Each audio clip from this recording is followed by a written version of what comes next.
زمانہ قدیم میں ایک سادہ سے گاؤں میں ایک عاجز آدمی رہتا تھا جس کا نام راشد تھا، جو ایک دھوبی کے طور پر جانا جاتا تھا۔ دریا کے کنارے وہ پتھروں پر کپڑے دھوتا، اس کے ہاتھ سخت ہو چکے تھے اور پاؤں ٹھنڈے۔ اگرچہ وہ تھوڑا کماتا تھا، اس کا دل ذکر اور تڑپ سے بھرا ہوا تھا۔ ہر رات راشد آسمان کی طرف ہاتھ اٹھاتا اور سرگوشی کرتا، اے اللہ، ان آنکھوں کو اپنا مقدس گھر دکھا دے اس سے پہلے کہ یہ بند ہو جائیں۔ اس کے پاس نہ سونا تھا، نہ اونٹ، نہ ہی دور شہروں میں کوئی خاندان۔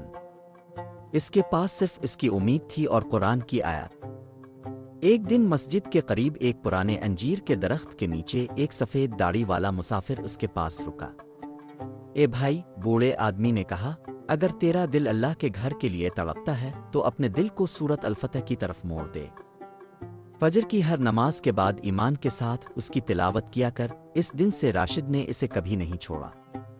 جیسے ہی صبح کی روشنی چھتوں پر پڑتی، وہ التی پالتی مار کر بیٹھ جاتا، آنکھیں بند کرتا اور آہستہ سے پڑھتا، بے شک ہم نے تمہیں روشن فتح عطا کی۔ وہ صرف زبان سے نہیں بلکہ آنکھوں سے بہنے والے آنسوؤں سے پڑھتا۔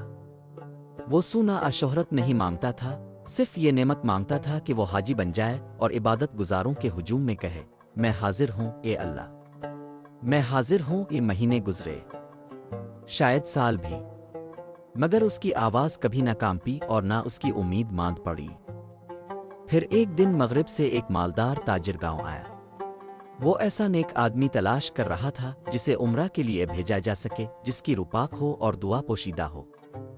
جب اس نے گاؤں کے بزرگ سے پوچھا تو بغیر کسی ہچکچاہٹ کے جواب آیا، راشد دھوبی، یوں راشد جس کے کپڑوں پر اب بھی گرد تھی اور ہاتھوں پر پانی، مکہ کے لیے بلایا گیا۔